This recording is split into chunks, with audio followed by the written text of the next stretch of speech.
about how to use Nero. So we're going to go ahead, since we're here, and we're going to make a data DVD. Let's pull it up. When you pull up the system, you're going to see this come up. And for instance, here you have a DVD, you have your basic file, your edit options, your recorder, your extras, and your database. Now, if you're a novice and you're not for sure what all these means, I would go ahead and click this.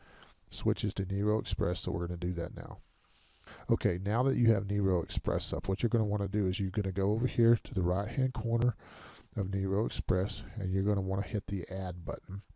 Now this, you can also drop and drag files, so if you pull up a window in your Explorer, you can just drop stuff, but here's what I usually do. I hit add, and when you're hitting and adding products, what it's going to do is it's going to open your basic file folders, and you're going to want to go through and select the files that you want.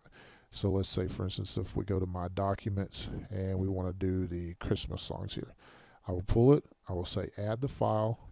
Now what it does is it instantly returns to the same scene here. So you're still on selecting files and folders. That way it will keep a tab. Now if you move this out of the way and you look down here behind you, you can see how much space this has taken up.